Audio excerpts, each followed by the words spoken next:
안녕하십니까. 5월 24일 오전 김경국TV 시작하겠습니다. 펜앤드마이크가 의미 있는 여론조사 결과를 발표했습니다. 이재명이 대통령에 당선된다면 재판을 계속할 것인지를 묻는 여론조사였습니다.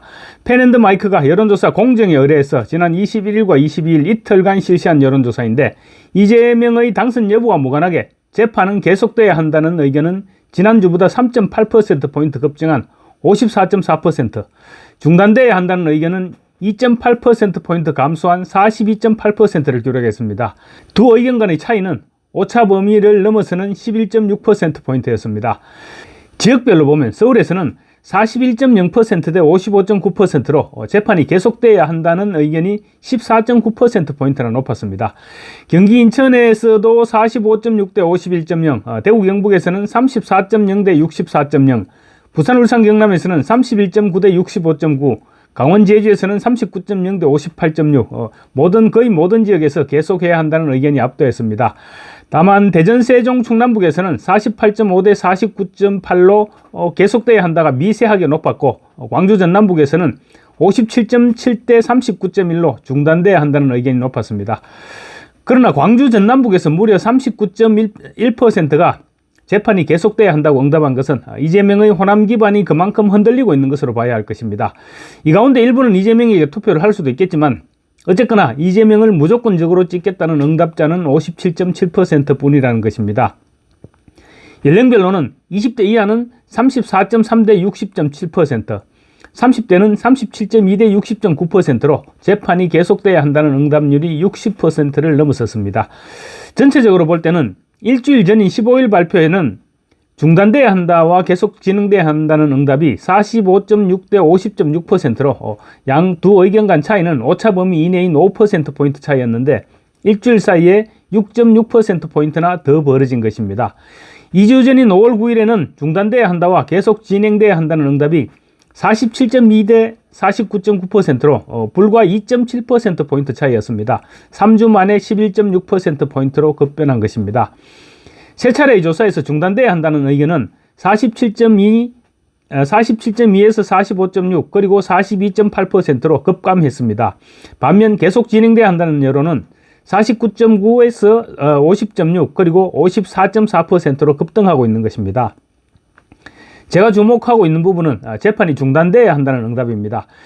지금 이재명과 민주당의 사법부 장악 논란에 지금 불이 붙고 있죠. 이재명 한 사람을 위해서 법을 개정해서 당선 시 재판을 중단시키려 하고 있고, 또 선거법 가운데 허위사실 공표죄를 삭제해서 이재명을 면소시키려 하고 있습니다. 그뿐만 아니죠. 대법원장을 특검으로 쫓아내고 대법관은 14명에서 30명까지, 많게는 100명까지 정원시키겠다, 이렇게 주장하고 있는데, 국민들의 여론이 지금 심상치 않습니다. 그럼에도 불구하고 재판이 중단돼야 한다고 응답하는 사람들은 그야말로 이재명의 골수 지지층으로 볼 수 있습니다. 이 지지층의 플러스 알파가 이재명의 지지율로 볼 수 있습니다. 같은 조사에서 이재명의 지지율은 45.5%로 김문수 후보의 41.1%보다 4.4%포인트가 높았습니다. 이재명의 지지율 45.5%는 재판이 중단돼야 한다는 응답 42.8%의 중도층 일부가 포함된 수치로 볼 수 있을 것입니다. 그런데 재판은 무조건 중단돼야 한다는 응답층이 47.2%에서 45.6%, 이번 주에는 42.8%로 줄어들고 있는 것입니다. 모든 여론조사에서 이재명의 지지율이 추락하고 있는데, 이처럼 핵심 지지층이 이탈하고 있는 것입니다. 민주당의 과도한 사법부 압박이 국민들에게는 상권 분립을 흔드는 것으로 그렇게 비치고 있죠. 그래서 이재명에 의한 사법부 파괴 포비아가 증폭되고 있는 것입니다. 이재명이 대통령이 되면 입법, 사법, 행정 3권을 모두 장악해서 총통제로 넘어갈 것이라는 우려가 지금 갈수록 증폭되고 있다는 사실이 이재명의 재판 중단 응답 급감에 포함된 의미인 것입니다. 우리는 이 부분을 최대한 파고들어야 할 것입니다. 다행인지 불행인지 이런 상황에서도 민주당의 사법부 장악 시도는 계속되고 있습니다. 아마 대선 승리를 확신하고 있기 때문일 것입니다. 민주당은 법원 조직법을 개정해서 대법원장을 30명 가까이 단계적으로 정원시키는데, 변호사 자격이 없는 비법조인도 대법관으로 임용될 수 있도록 한다는 안을 지금 마련했습니다. 고위 엘리트 법관 중심인 현재의 대법관 구성을 다원화해서 사법 카르텔을 해체하겠다는 명분이지만, 현재 중도 보수가 압도적으로 우위인 대법관 구도를 좌파가 압도하도록 구도를 바꾼다는 것이 핵심적인 의중입니다. 현행 법원조직법은 대법관의 자격을 판사, 검사, 변호사, 그리고 변호사 출신 공공기관 내 법률 담당자, 또 변호사 출신 법학계열 교수, 이런 사람들 가운데 각각 20년 이상 일한 사람으로 그렇게 한정하고 있습니다. 대법관 임용 조건을 굉장히 엄격하게 하고 있는 것입니다. 그러나 법무부 장관 출신인 박범계가 마련한 법원조직법 개정안에는 학식과 덕망이 있고 각계의 전문 분야에서 경험이 풍부하며 법률에 관한 소양이 있는 사람이란 자격이 추가 신설됩니다. 말하자면 대통령이 마음만 먹으면 아무나 임명할 수 있도록 하겠다는 것이죠. 변호사 자격이 없어도 대법관이 될 수 있는 길을 열어놓은 것입니다. 박범계 같은 사람이 곡하가세하는 대표적인 인물로 봐야 될 것입니다. 좋은 머리로 권력의 아부에서 자기 출세길을 보장받으려 하는 것입니다. 개정안은 또 대법원장을 포함한 대법관의 수를 지금 현행 14명에서 30명까지 정원하고 이 가운데 최대 3분의 1, 그럼 10명이죠. 10명은 변호사 자격이 없는 이들로 채운다는 내용입니다. 박범계는 대법원 구성을 오픈하면 사회의 다원적 가치를 반영하는 판결이 나올 가능성도 커질 수 있다, 이렇게 주장하고 있습니다. 대법원이 지난 1일 이재명의 공직선거법 위반 사건을 유죄 취지로 파기환송한 이후에 민주당은 이미 대법관 정원을 골자로 한 법안을 30명 정원안, 그리고 100명 정원안, 이 두 가지 안건을 발의했습니다. 이번 개정안은 구체적인 정원 로드맵과 자격 요건 완화까지 더해진 완결판이라는 것이 민주당의 평가입니다. 박찬대 상임총괄선대위원장은 16일 날 이런 말을 했습니다. 국회가 가진 권한을 모두 사용해서 사법 대개혁을 반드시 이루겠다고 예고했습니다. 무슨 일이 있어도 사법부를 손안에 장악하겠다는 그런 선언이었던 것입니다. 해외 선진국은 대법관 자격을 엄격하게 요구하고 있습니다. 영국은 최소 15년 이상의 변호사 경력, 독일은 법관 자격이 있는 자로 한정하고 있습니다. 미국은 대법관 자격을 헌법이나 법률에 따로 명시하지는 않습니다. 그렇지만 변호사가 아닌 사람이 대법관이 된 사례는 없습니다. 미국 같은 나라는 관례를 굉장히 중요시하기 때문에 앞으로도 비법조인이 대법관이 되는 일은 없을 것입니다. 민주당의 법원조직법 개정안은 독재로 가기 위한 첫 단계로 볼 수 있습니다. 모든 독재는 법으로 포장해서 존재하기 때문입니다. 총통 히틀러도 선거와 법으로 탄생했고 법의 이름으로 유대인을 학살했습니다. 푸틴도 시진핑도 그리고 차베스도 비슷했습니다. 이재명에게도 그런 조짐이 지금 보이고 있는 것입니다. 사법부를 완전히 장악하고 나면 그때부터 거리낄 것이 없어집니다. 비법조인을 대법관으로 임명하게 되면 사법부에 대한 정치권의 통제는 한층 수월해집니다.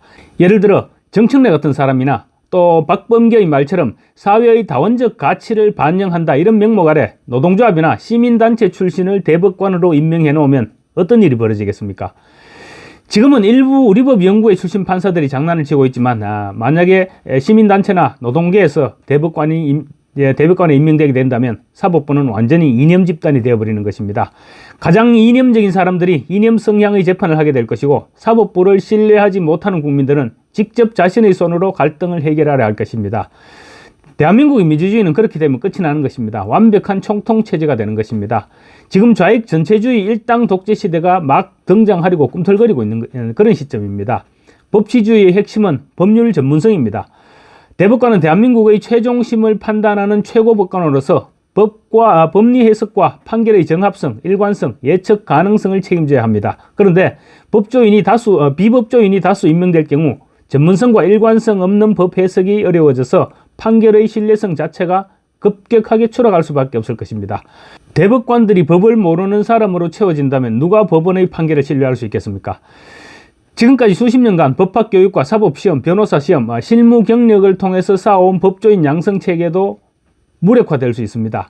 하급 법원 판사나 검사들이 변호사 자격도 없고 법조 경력도 없는 사람에게 판결이 뒤집힐 수 있는 그런 구조에서 굳이 철저하게 법을 따질 필요가 있겠느냐, 이런 상실감을 불러올 수도 있을 것입니다. 가장 심각한 문제는 대법관 임명에 있어서 자격 요건이 모호해지면 정권의 코드 인사나 정치적 보온 인사로 대법관이 채워질 우려가 큽니다. 아마 민주당 정권이라면 100% 그렇게 될 것입니다. 이재명과 민주당의 지금까지 행태로 보면 우려가 아니라 그런 확신입니다. 사법 권력은 100% 정권화가 될 수밖에 없습니다. 이는 입법, 행정, 사법, 상권 분립 원칙에 대한 근본적인 위협입니다. 민주당의 개정안은 단순한 개혁안이 아닙니다. 정치 권력이 법원을 통제하려는 구조적인 개입의 신호탄이 될 것입니다. 민주주의 국가로서의 헌법 질서를 훼손하는 중대한 문제가 아닐 수 없습니다. 민주당의 행태를 볼 때, 지금까지의 행태를 볼 때 대법관을 30명으로 정원한다면 충원 과정에서 전원이 좌파 성향의 인사들로 채워질 것이고, 장기적으로 대법관들의 소통을 위해서 대법원장도 비법조인이 맡아야 한다, 이런 말이 나오지 않는다는 보장이 어디 있겠습니까? 정청래 같은 사람이 만약 대법원장이 된다고 생각해 보십시오. 그 자체가 독재입니다. 민주당에 의해서 저질러지고 있는 말도 안 되는 사법장악, 이제는 투표로 저지하는 수밖에는 방법이 없습니다. 6.3 대선이 대한민국에서 치러지는 마지막 대선이 될지도 모른다는 경고는 결코 허투루 들어서는 안 될 말입니다. 감사합니다.